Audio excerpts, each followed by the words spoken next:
Hello, this is Victor at RestoringMercedes.com. Now we have this mirror here. Just a buddy of mine asked me to fix it. This is the mirror from a W126 model 420 SCL, if I remember correctly.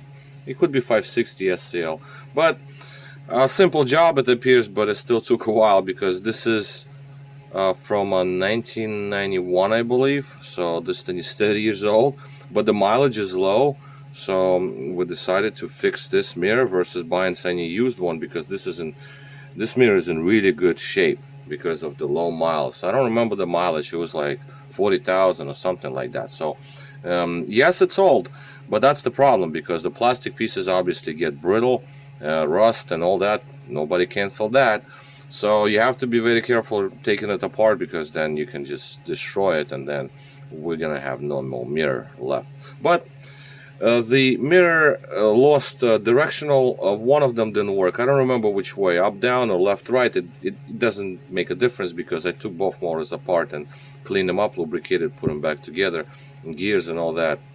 Actually, these the sun gear and planetary gears, they're plastic, and they're I tried to lubricate it, but then it's kind of felt like it was actually a little bit too tight.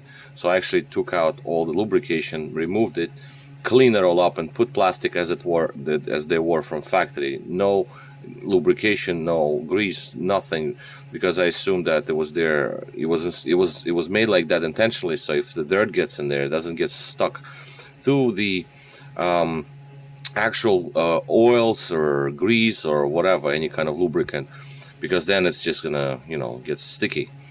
And therefore they use just pure plastic gears, because they're never gonna rust or seize up or anything like that.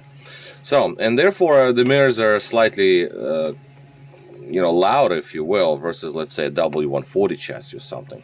So I'll just show you the operation, and this video is going to be basically about that. So this is up,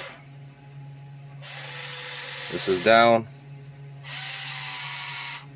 out, and in. So like I said, the mirror is fully operational. I ran it around a few times, so no problems there.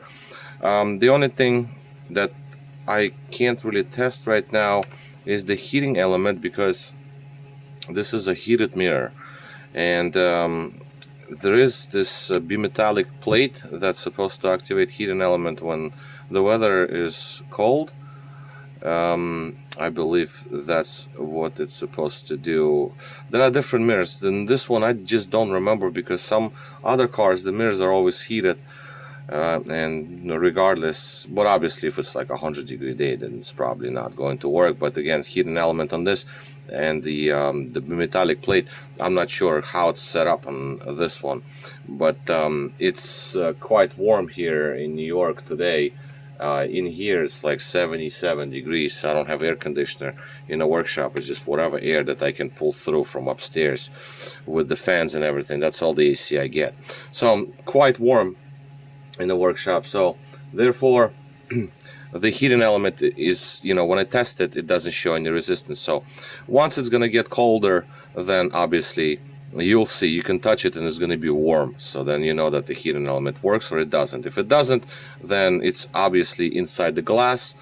The glass itself is faulty, because it's the element is inside, underneath the mirror itself, inside the glass, under the glass there. It's just like a film, and yeah, you can't really fix that. Maybe somebody could, but it's not super relevant at this point. This car is not driven in the bad weather, so this is where we are. All right, so that's basically going to be all. If anybody interested in the part number, here is the part number here: 126 810 7616, right side, United States version. All right, so this is it, and this mirror is good to go. All right, Victor here, RestoringMercedes.com.